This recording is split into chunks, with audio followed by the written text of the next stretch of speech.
It was one of those late summer afternoons when the heat lingers too long, wrapping itself around your skin like a second layer you can't shake off. The road stretched ahead, cracked and shimmering, bordered by dried-out fields and the occasional sunburnt billboard advertising used cars or firewood. I had the windows down, the air thick and moving too slow to be called a breeze, and the music was up too loud. One of those old playlists I hadn't listened to in years, back when I thought I still had a sense of rebellion in me. I wasn't thinking. Or maybe I was thinking too much about the man I just walked out on, about the silence in my house, about the years sliding by faster than I could keep up with. My foot pressed harder on the gas pedal, unconsciously, like I was trying to outrun a version of myself I didn't want to see in the rearview mirror. The speedometer crept up, unnoticed. It wasn't a highway, just one of those back roads that felt like freedom. Long, lazy curves, and no one around to tell you to slow down.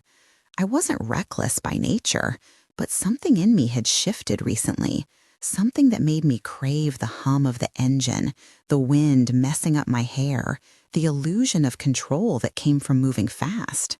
That day, I wasn't wearing anything special, just a loose tank top and shorts, flip-flops I kicked off as I drove barefoot, one hand resting on the wheel, the other tracing aimless patterns on my thigh.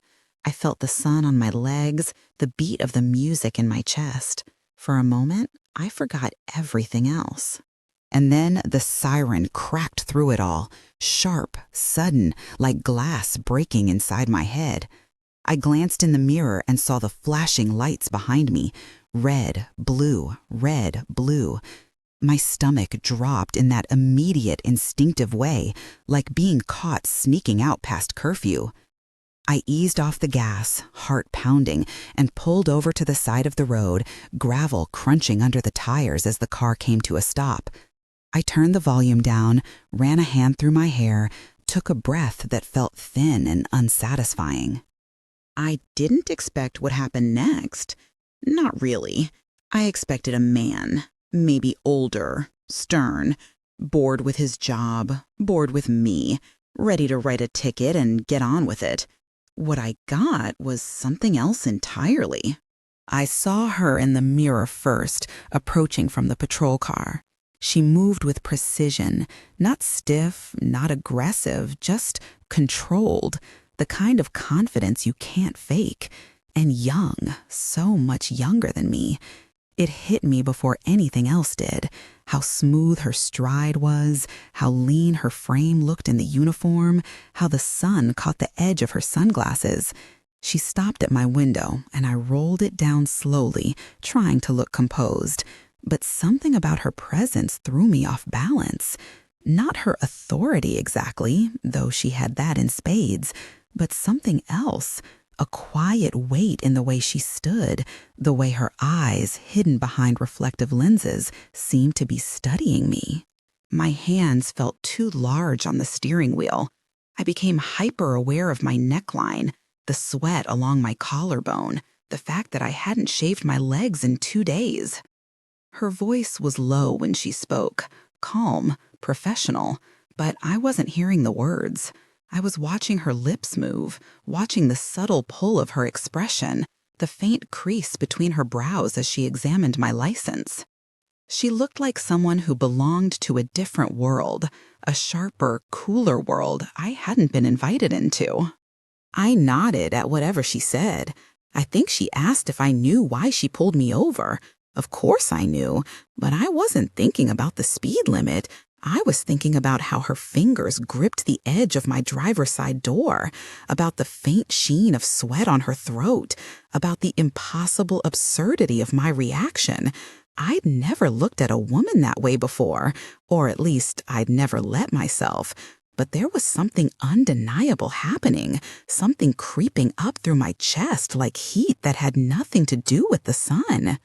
She handed me something. I don't remember if it was a warning or a citation. Her fingers brushed mine, barely. But it sent a jolt through me. I froze, just for a second, caught between panic and fascination.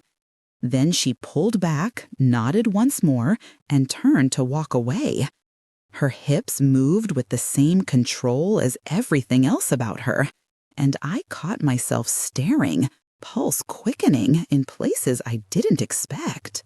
When I finally pulled back onto the road, I didn't crank up the music again. I drove slower. My thoughts were tangled, heavy. I kept replaying the moment, her eyes behind the glasses, the brush of her fingers, the curve of her mouth when she asked for my registration. It was nothing. It was everything. A 5-minute interaction that left fingerprints all over me. I told myself it was ridiculous, that it was a fluke, that I was projecting something into the situation that wasn't there. But even as I said it, I didn't believe it. I could still feel the outline of her presence in the air beside me, like a ghost pressed into the passenger seat. It wasn't just that she was beautiful, it was something more, something precise, undeniable, and completely unexpected. That night, I dreamt of flashing lights, of metal and skin, of hands pressing down, gently but firmly. I woke up tangled in sweat and sheets, breathless, aching in a way I hadn't in years. I stared at the ceiling, stunned by the realization that one encounter had rearranged the entire map of my desire. And I didn't know what to do with that, not yet, but I knew I wanted to see her again. It happened again 2 days later, not on the same road, not even in the same part of town, but there she was, suddenly behind me, those same red and blue lights swirling in the rearview mirror like a sign I didn't know how to read. My heart didn't drop this time. It leapt. It was too soon to call it coincidence, too perfect to dismiss as routine. I had made a slow, careful right turn, and maybe I had forgotten the blinker. Or maybe she had seen me and made a decision. I don't know which possibility thrilled me more. This time, I wasn't speeding. I wasn't even distracted. If anything, I was too aware of the wheel under my palms, of the seatbelt pressing across my chest, of the way my skin buzzed before she even approached the window. I pulled over without thinking, my breath already shallow. The sun wasn't as harsh today, and the light coming through the trees painted the road in shifting shadows. When she stepped out of her cruiser, I felt the same sensation I remembered from before, like time slowed down, like gravity shifted slightly in her direction. She moved with that same quiet authority, not in a rush, not aggressive, just centered. She exuded control without having to prove it. And me, I was a mess behind the wheel. My mouth was dry, my fingers tight around the gear shift, like I was holding on to something I didn't want to admit I had lost. I watched her approach in the mirror, every step sending tiny shock waves through my nervous system. I wanted to believe I was imagining it, that I hadn't created this tension from nothing. But I could feel it again. The weight in her gaze, the pause in her movement, like she was studying me as much as I was studying her. When she reached the window, I rolled it down without a word. Her expression was unreadable, calm, almost impassive, but something in her posture suggested a deeper awareness, like she remembered me, like she had expected to see me. My heart pounded with that thought alone. She asked for my information again. Her voice was the same, measured even, but I heard it differently now.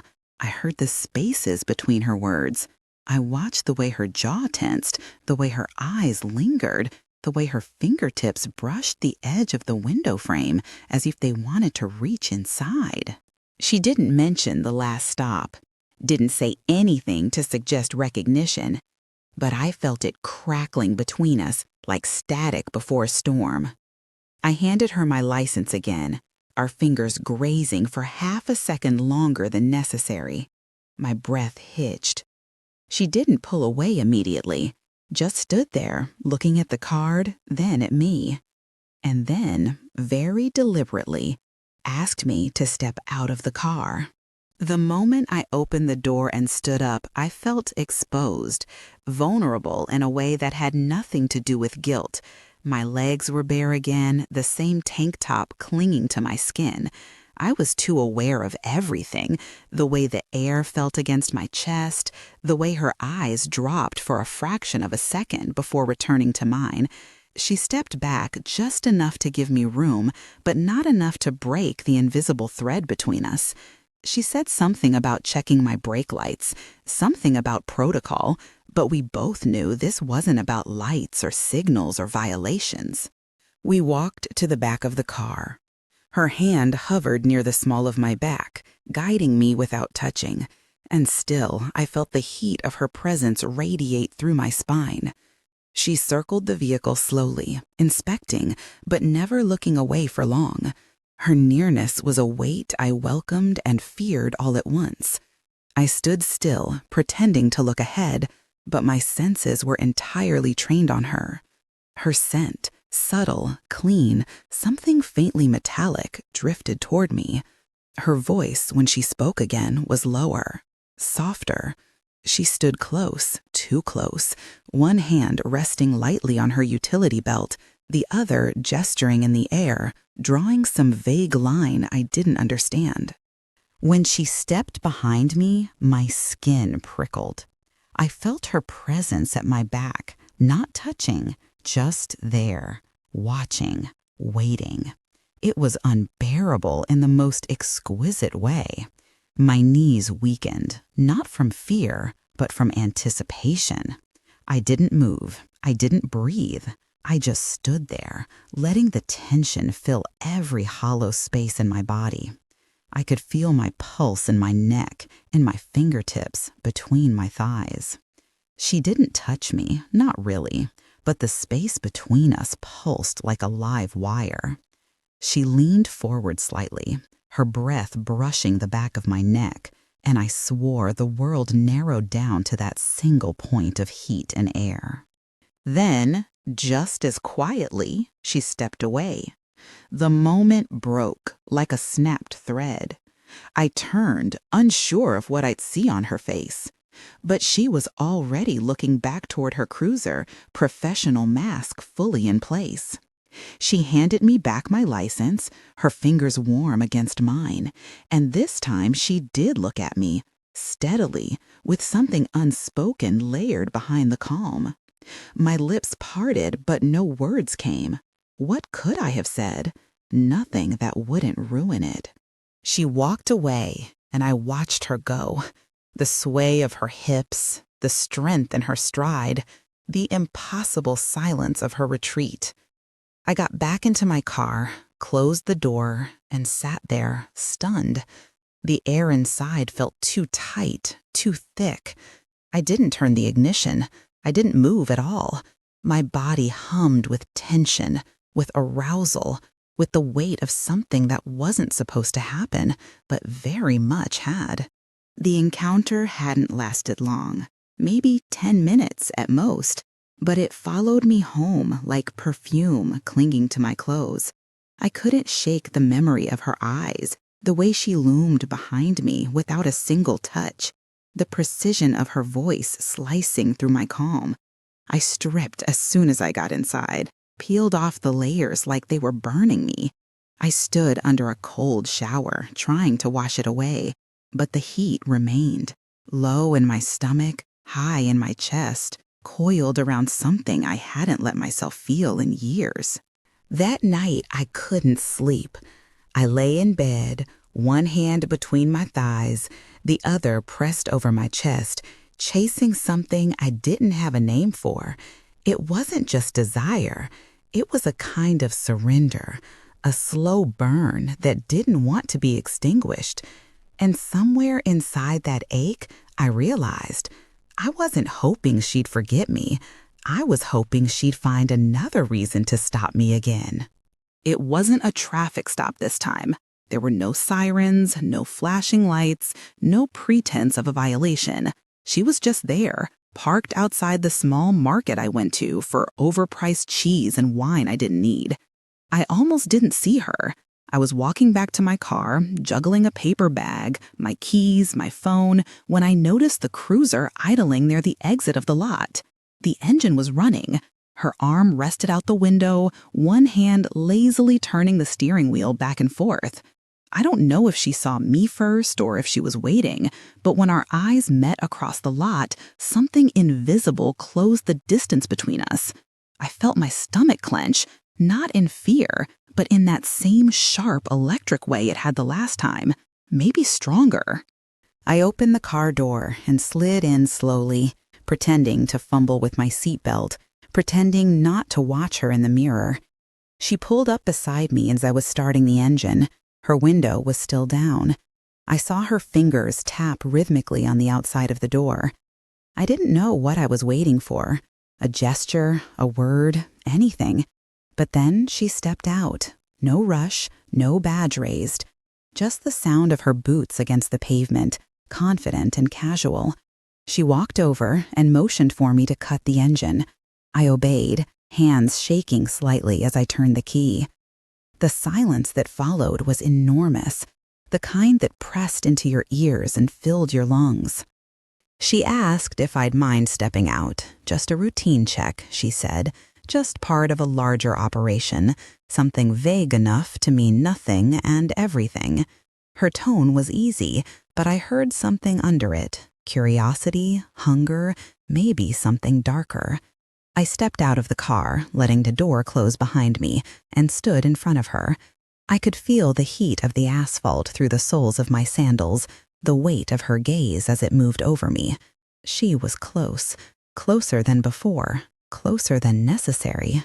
She said she needed to check the vehicle. Standard procedure. I nodded. I didn't ask questions. I couldn't. My throat was dry and my heart was hammering so loud I thought she might hear it. She moved toward the back door, opened it, and peered inside. She asked if I'd been transporting anything unusual. I shook my head. She didn't look at me. She just leaned in a little further, her body angled in a way that revealed the curve of her lower back, the way the uniform pulled tight across her hips.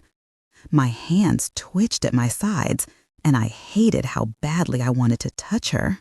Then she turned around, said she'd have to check me too. Her tone never changed, still cool, still controlled, but her eyes had shifted, just slightly. The professionalism had frayed at the edges. She took a step closer. I didn't move. I couldn't. I was frozen in the kind of anticipation that made my skin hum. She reached out and placed her hands on my hips, lightly, barely a touch, then slid them slowly along the sides of my thighs. My breath caught. Her gloves were warm, or maybe it was just the heat of her through the fabric. She moved methodically, like she'd done this 100 times, but I knew she hadn't done it like this, not like this. Her hands skimmed upward, over my stomach, under my ribs, pausing just beneath my breasts. I wanted to lean into her, to close the gap, to press my body against hers and see how far this pretense would stretch. But I didn't. I stood still, trembling, letting her explore. When her fingers reached the inside of my thighs, just above the knee, my breath stuttered. She moved upward, inch by inch, until she was so close to where I ached that I thought I might lose control. She didn't touch me there, not quite, just hovered, just brushed. My body betrayed me. I shifted slightly, barely perceptible, but enough. She noticed. Her hands lingered for a moment longer, then pulled away. The absence of her touch was almost worse than the anticipation. I felt hollow, like she had taken something from me when she stepped back. I looked at her, really looked. Her face was impassive, but her pupils were wide, and her chest rose and fell just a little faster than it had before. She told me everything seemed to be in order, that I was free to go. I wanted to ask why she'd done it. I wanted to demand a reason, to call out the game we were both pretending wasn't being played. But I couldn't speak. I was too full, too dizzy, too far gone. I got back into the car, slowly, gripping the wheel like it might steady me. She waited a moment longer, then returned to her cruiser. I watched her through the rearview mirror until she was gone. When I got home, I sat in my driveway for nearly 20 minutes, staring out the windshield, unable to move. That night, I undressed in the dark. I lay on my bed and traced the places she had touched, my fingers gliding over my skin like hers had. Every inch still burned with memory. I slipped one hand between my legs and gasped at how ready I was. It wasn't just lust, it was need. The need to be seen, handled, inspected, desired without apology. I came quickly, thinking of her breath on my neck, her hands on my hips, her eyes watching every movement I made. And when it was over, when I lay there catching my breath, staring at the ceiling with sweat cooling on my skin, I realized something simple and terrifying. She had searched me, yes, but I was the one who had been exposed. It didn't happen on the road, not this time. There were no flashing lights, no thin veil of legality wrapped around her actions. This time, it happened because I wanted it to. Or maybe because I needed it to. I had started driving the same routes again, looping through streets that had no reason to be part of my routine, circling neighborhoods I didn't live in, taking turns that led nowhere but back to where I hoped she might be. I didn't see her for days, and the absence of her became its own kind of weight, heavier with each passing hour. I'd find myself gripping the steering wheel too tightly, my eyes darting toward mirrors and intersections, waiting for that familiar spark of blue and red in the distance. It was an ache I didn't know how to name. Restlessness, obsession, something that sat just beneath the surface of my skin and whispered her name in places where silence used to live. And then it happened, not on a dark back road, not near a gas station or at the market, but in the middle of a bright afternoon, a street I barely recognized, a neighborhood too clean to feel real. I took a wrong turn, or maybe a right one, and suddenly she was behind me. No lights this time, just the quiet hum of her car tailing mine with surgical precision. I pulled over before she had a chance to ask. My body moved automatically, as if rehearsed. The engine died, my hands fell to my lap, and I sat there, waiting, breath held, heart loud. She approached slowly, same as always, but everything about her looked different. The heat shimmered off the pavement, and her outline felt unreal, blurred at the edges, like something pulled from a dream. When she reached the window, her expression was unreadable. I didn't speak. I didn't move. She looked at me for a long moment, then gestured for me to follow her. No words, no questions. I obeyed. She led me back to her cruiser. I had seen it before, but never from the inside. The back seat was small, boxed in by tinted windows and thick silence. I sat down slowly, the leather warm beneath my thighs, the air close and charged. She slid in after me, the door closing with a thud that seemed to seal us in together. The world outside disappeared. She didn't ask for ID. She didn't give a reason. She just looked at me, eyes dark and unflinching, and something shifted between us. The illusion fell away. There was no authority here, no badge, no uniform, no script, only want, raw and thick and desperate. She reached for me with one hand, slow but certain, and touched the edge of my jaw. Her fingers were warm, almost trembling, and when she leaned in, I forgot how to breathe. Her lips brushed mine, light at first, tasting, testing, then deeper. My hands gripped the sides of her vest, pulling her in without thought. The space between us disappeared, and the kiss became a collision. Our mouths moved with hunger, messy and full, like we were devouring something long denied. She pushed me gently until my back met the door. The seatbelt buckle dug into my ribs, but I didn't care. Her hand slid under the hem of my shirt, palms flat against my skin, tracing the lines of my waist like she needed to memorize them. I gasped into her mouth, arching beneath her touch. The angle was awkward, but her movements were sure. She knew what she wanted. She knew exactly how to take it. Her knee pressed between my thighs, parting them without hesitation. My legs obeyed, opening around her, pulling her closer. The friction sent a jolt through me, my hips rocking instinctively, searching for more. She broke the kiss only to trail her lips down my neck, biting softly at the base, tongue sliding along my collarbone. I moaned, quiet, desperate, bitten back by the need not to shatter too soon. But she heard it, she felt it. Her hand found the button of my shorts, popped it open with practiced ease, and then slipped inside. I wasn't wearing anything beneath them. Her fingers found me wet, ready, aching. She paused for only a heartbeat, then began to move, slow, deliberate strokes that made my breath stutter and my hands clawed her shoulders. The car rocked slightly with each shift of our bodies, and the windows began to fog, blurring the outside world until nothing else existed. Only her, only this. She pressed her mouth to mine again as her fingers worked me open. I moaned against her lips, every nerve ending alive and electric.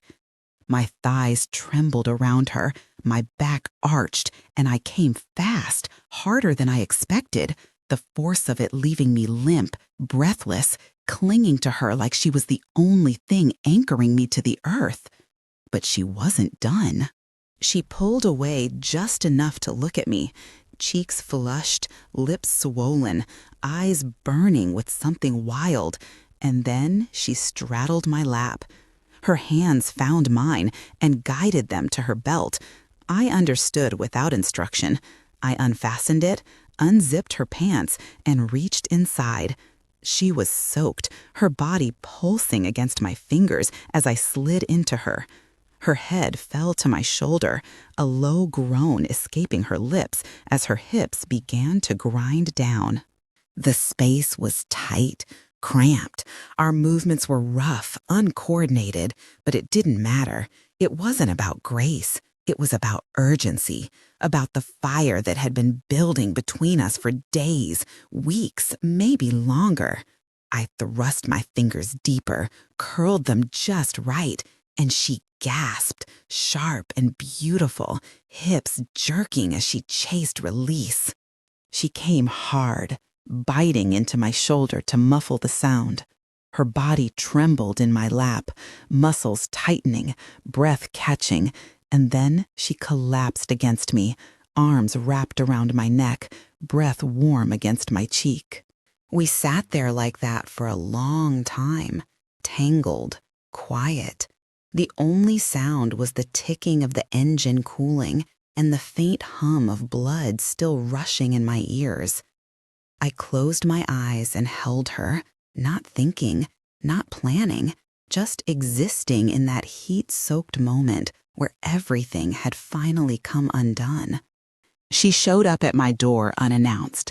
There was no knock, no text, no warning, just the unmistakable hum of a police cruiser pulling into my driveway and the soft crunch of boots on the gravel outside my front porch.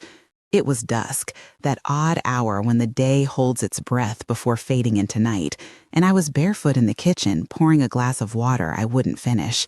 When I opened the door, she was already standing there, in full uniform, like nothing between us had ever spilled outside the lines. The silence that stretched between us wasn't awkward. It was thick, saturated. Her expression was unreadable, but I didn't need words to understand. She told me she was here for a follow-up, a control check, routine. I stepped aside, letting her in without hesitation. My body had already made the decision for me. She walked in slowly, scanning the room as if assessing a scene.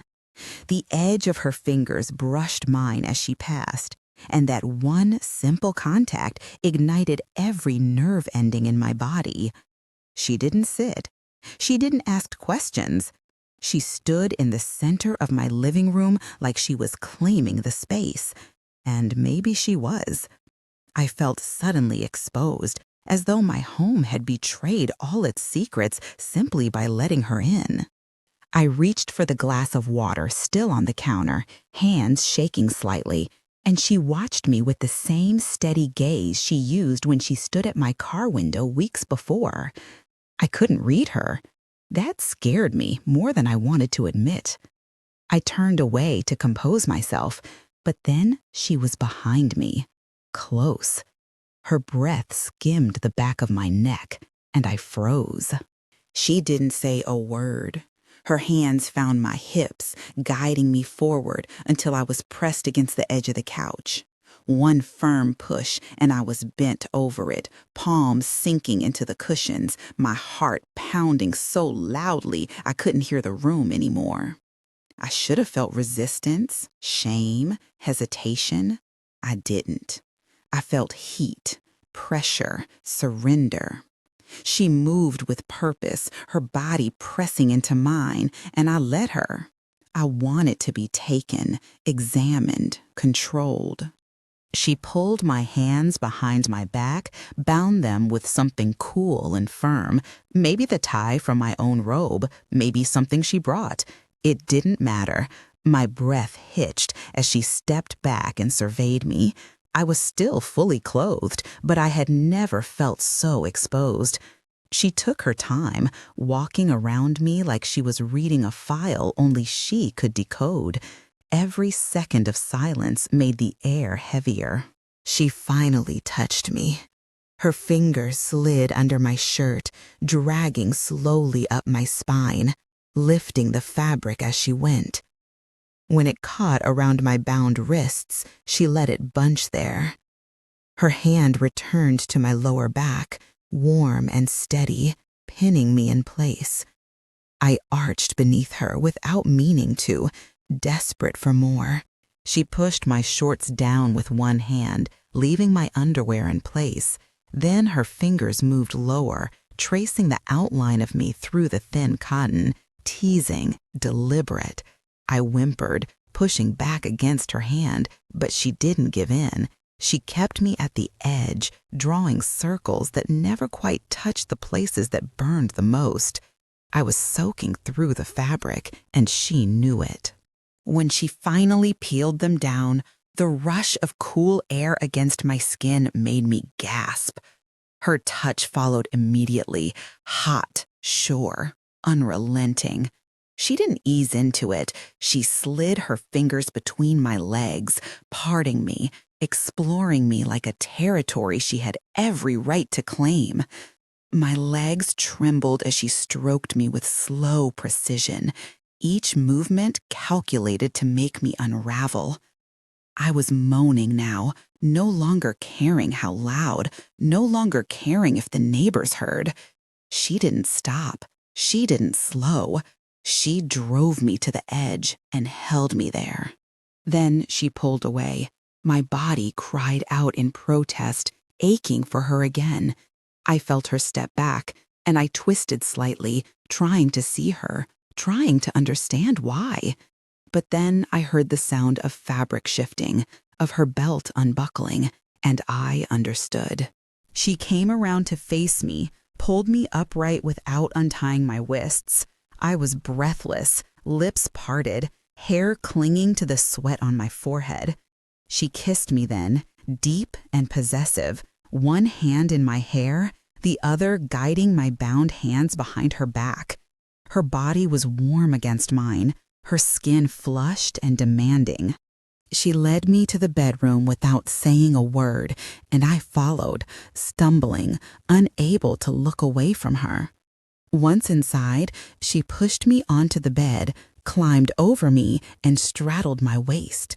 Her hands ran down my sides, peeled off the rest of my clothes, and then her mouth followed, kissing a line from my collarbone to my stomach with reverence and hunger. When her tongue reached me again, I shattered. My back arched, my thighs shook, my voice cracked as I came with her name on my lips, raw and broken and utterly honest. She didn't stop. She rode the waves of my release like she had studied my body for years, like she had waited for this moment just as long as I had. Afterward, she untied my hands and pulled me close, my face pressed against her chest, our breath mingling, our skin slick with sweat. I didn't speak, neither did she, but I felt the shift, the way her hand rested on the back of my neck like an anchor, the way her fingers tangled gently in my hair. It wasn't just control anymore. It was care, fierce, wordless, undeniable. She stayed that night, not in my bed, but in my home, on the couch, in her uniform. A silent sentry, guarding a secret neither of us had the courage to name out loud. I lay awake, naked and aching, replaying every touch, every breath, every command. And I knew this was no longer just a game. The days that followed were quiet in all the wrong ways. No texts, no knocks, no flashing lights or unmarked visits, just silence. And the silence didn't feel like distance. It felt deliberate, like the pause before an execution, like someone watching from the shadows, waiting for the moment to strike. I told myself I wasn't obsessed, but I checked the driveway every morning. I parked closer to the window.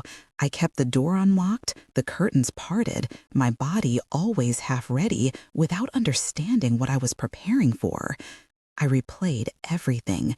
Every touch, every order, every kiss that had turned into something like surrender. But she never came. Until she did.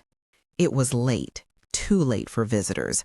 I was in bed, wearing nothing but a t-shirt and underwear, curled up with the hollow space beside me cold from absence. The knock was firm, 3 short raps. I didn't move at first. My body registered it before my mind did, before my heart could catch up. I stood slowly, feet finding the floor, heart already climbing into my throat. I didn't bother with pants. I didn't bother with questions. I walked barefoot through the house, and when I opened the door, she was there, not alone. A man stood beside her, older, stern, a uniform like hers, but more decorated, heavier, more rigid. I looked at her first, but her gaze was unreadable, cold even. Something inside me twisted, tightened. She introduced him with a calmness that felt practiced, said they were doing a joint check, protocol, a scheduled review, nothing to worry about. I said nothing. I stepped back and let them in. He didn't stay long, just asked a few questions, took notes, examined the perimeter with an air of disinterest. She followed him through the rooms, silent, observing. When he finally left, he nodded once in my direction and disappeared into the night. But she didn't follow. She stayed. We stood in my living room again. That same space that had once held so much heat was now filled with something colder, sharper. Her posture had changed. Everything about her had. There was no flicker of softness in her eyes, no suggestion of hunger. She looked at me like a stranger. Then she told me to strip. I hesitated, not out of resistance, but confusion. Her tone had no intimacy.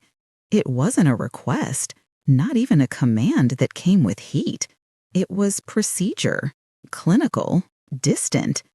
I obeyed anyway, one piece at a time, my shirt first, then my underwear. I stood there, bare under the ceiling light, arms at my sides, exposed and trembling. She didn't touch me, not yet. She walked around me slowly, like she had during the first inspection, but this time her movements felt colder, detached. She asked me to step outside. My breath caught. The air out there was sharp against my skin. The ground was damp. I stood on the porch naked, the night swallowing me whole. She told me to walk. I walked to her cruiser. The door opened. She guided me in with one hand between my shoulder blades. The back seat was as cold as I remembered. The leather stuck to my skin. My knees curled automatically, trying to make myself smaller, to shield what little dignity I had left. She drove. We didn't speak. We pulled into a deserted lot outside the city. No streetlights, no traffic, no sounds except the idle hum of the engine. She got out first, came around to my side, opened the door, and pulled me out by the wrist. I followed, too stunned to think, too naked to protest. She made me kneel, right there on the cracked asphalt. The cold seeped into my bones, but I didn't move. Her eyes were on me, hard and unreadable, and I hated that I still craved their approval. She pulled out a small black device from her jacket, a camera. She turned it on. The lens blinked red. She filmed me, kneeling, breathing, exposed. She circled slowly, filming every angle, her silence louder than any words could be. My shame burned like acid beneath my skin, but something deeper pulsed beneath it. I didn't cry. I didn't beg. I just looked up at her, waiting for whatever came next. When she was done, she lowered the camera and stared down at me. Then she said it. I was hers now. Not in the way I had once dreamed. Not in the way that made my stomach flutter and my body arch. This was different. This was ownership. This was a brand, not a bond. She said she had what she needed, that if I ever forgot, she'd remind me. She turned, walked back to the car, and left me there, naked, kneeling, alone in the dark, with nothing but the sound of her engine disappearing into the distance and the sting of gravel biting into my knees. I stayed like that for a long time, long after the wind picked up, long after my body began to shake. I wrapped my arms around myself and finally stood, slowly, unsteady, hollowed out by the realization that I had misunderstood everything. It was never about desire. It was never about power. It was about control. And now she had it.